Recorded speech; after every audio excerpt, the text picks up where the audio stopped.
E agora a gente vai para o nosso quadro Cuidado e Saúde.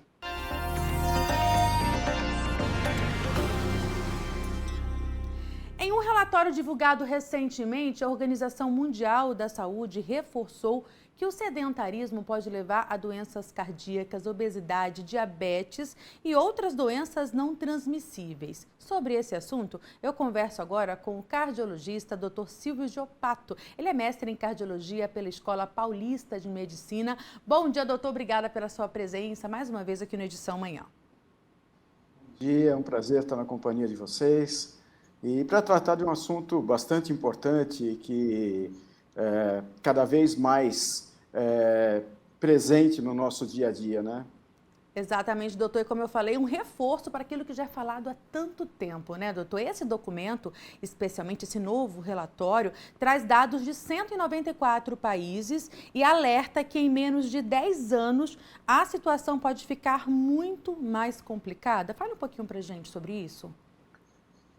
Esse relatório foi publicado agora em 19 de outubro pela OMS, apontando que em 2030 nós teremos mais de 500 milhões de pessoas sedentárias e isso impacta diretamente no grau de obesidade, nos índices de obesidade.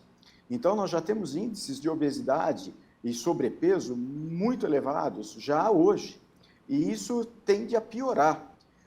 E quando você fala em piorar os índices de sobrepeso e obesidade, vem toda uma carga de outras doenças associadas que trazem um custo social muito grande, né? A hipertensão, o diabetes, o colesterol alto, isso tudo acaba levando a outras doenças, como o infarto, o AVC, causando ou incapacidade ou morte.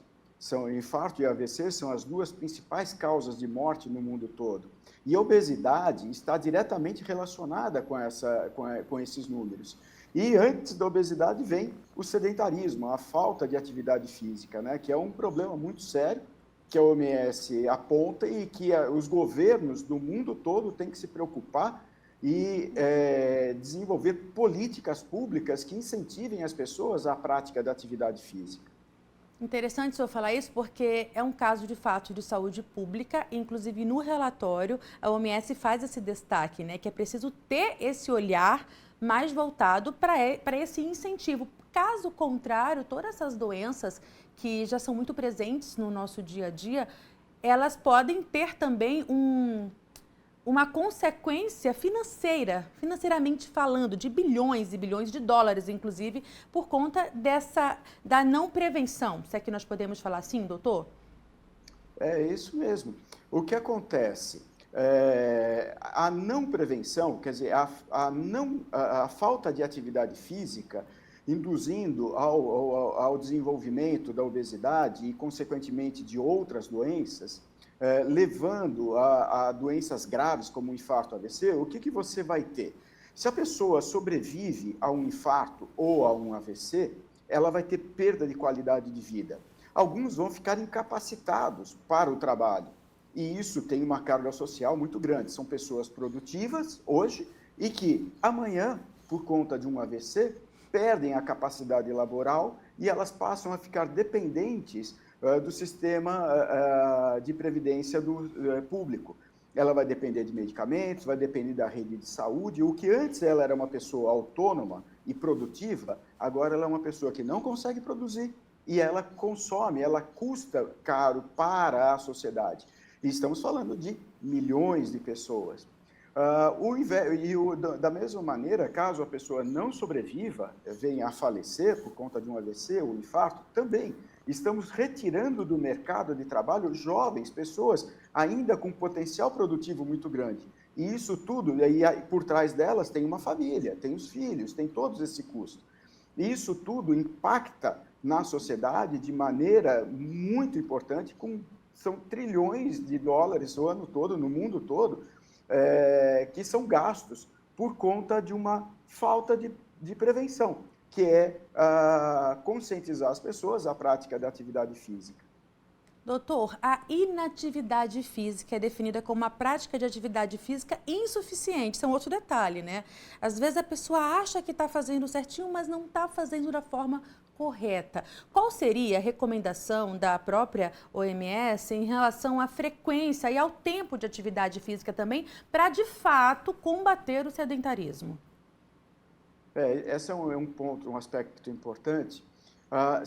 Pela OMS, é considerada uma pessoa fisicamente ativa aquela pessoa que cumpre 30 minutos de atividade física moderada de alta intensidade, 30 minutos 5 vezes por semana, ou seja, são 150 minutos na semana.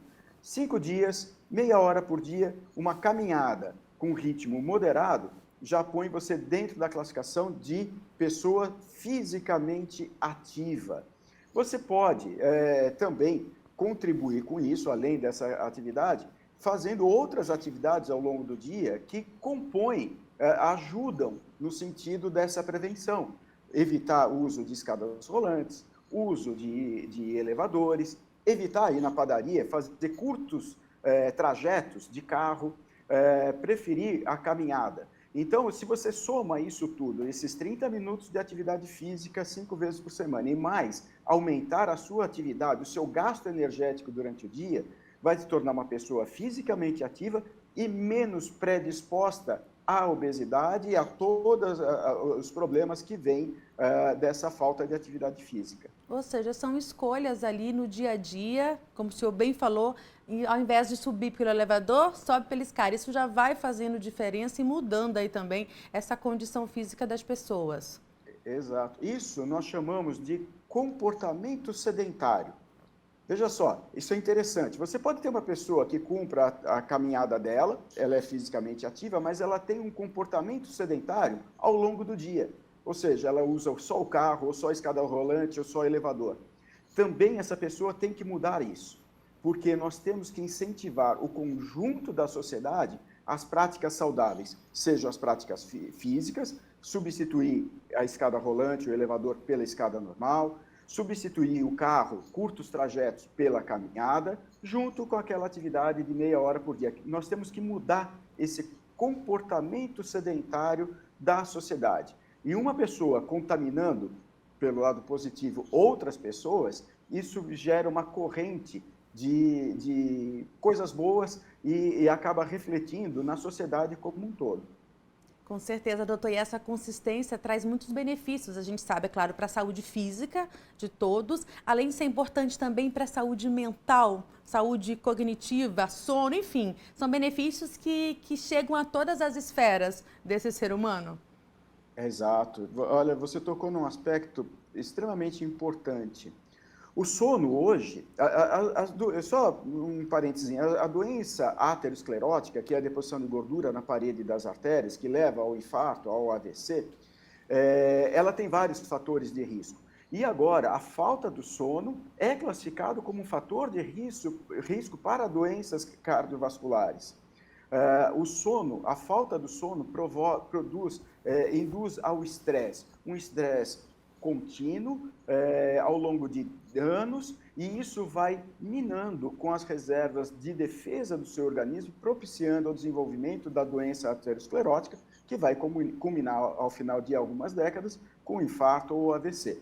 E a atividade física, a alimentação saudável, elas são duas coisas, dois elementos que se juntam no sentido de ajudar a você ter uma melhor qualidade de vida durante o dia e também uma melhor qualidade do sono. Consequentemente, veja só, com uma única coisa, sendo fisicamente ativo, você muda seus hábitos alimentares, você muda os seus comportamentos, você dorme melhor, você perde peso, não se torna obeso, nem diabético, nem hipertenso e assim por diante.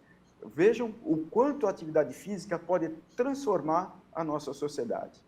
A nossa sociedade, a nossa vida e realmente fazer pessoas mais saudáveis em todos os aspectos. Doutor, muito obrigada pelas suas informações. Conversamos com o doutor Silvio Giopato, ele é cardiologista, falando e destacando mais uma vez a importância da atividade física, que inclusive foi tema do novo relatório feito pela Organização Mundial da Saúde. Doutor, muito obrigada mais uma vez. Portas aqui do Edição Manhã sempre abertas para o senhor.